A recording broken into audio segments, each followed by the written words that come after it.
नमस्कार किसान भाइयों, फार्मिंग केयर के यूट्यूब चैनल में आप सभी का स्वागत है। दोस्तों, जैसा कि आप लोग जानते हैं कि हम इस समय बकरी फार्म का निर्माण कार्य करा रहे हैं। दोस्तों, बकरी फार्म के सामने वाले खेत में हमने पिछली वीडियो में पानी भर दिया था, जो आपने देखा है।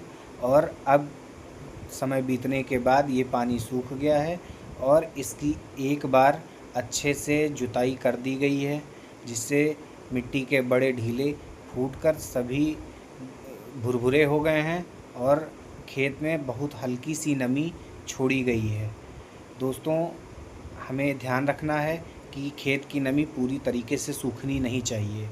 अभी इस खेत में हम 1 बीघे में 1 किलो के हिसाब से डीएपी खाद की बुआई करवा रहे हैं। ये बुआई कराना ज़रूरी होता है क्योंकि इससे हमारी फसल को ताकत मिलती है। दोस्तों, हम इस समय काब 31 ग्रास सीड नाम के चारे की बुआई करेंगे। यह चारा हाई प्रोटीन युक्त होता है और ये 30 से 35 दिन में कटने के लिए तैयार हो जाता है।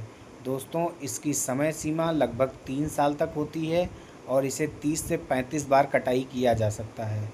दोस्तों, यह चारा बकरियों के पोषण के लिए और उन्हें स्वाद के लिए काफ़ी अच्छा माना जाता है, इसीलिए हमने शुरुआत भी इसी चारे से किया है। दोस्तों, आप देख रहे हैं कि खाद की बुआई लगभग कंप्लीट होने वाली है और इस खेत में अभी हल्की नमी बची हुई है। इस सीड्स की सबसे ख़ास बात यही होती है कि इसमें नमी होना ज़रूर होता है। और उस सबसे ज़्यादा ज़रूरी बात आपको ध्यान ये भी रखना है कि इसे दिन के समय में बुआई ना करें। जब थोड़ी थोड़ी शाम होने लगे तब इसकी बुआई करना। दोस्तों, अब आप देख रहे हैं कि हम अपना चारे का बीज खोल रहे हैं।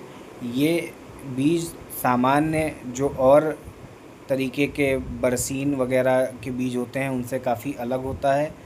ये गाढ़ा काला कलर का होता है और हल्के से तिल के आकार का होता है। ये किसान एग्रो फार्मटेक की तरफ से बनाया गया एक हाइब्रिड ब्रीड है, जिसका पैदावार काफ़ी अच्छा देखने को मिलता है। और दोस्तों, हमें जब भी खेत में इसकी बुआई करनी है तो इसे 2 बार ज़रूर बुआई करनी है।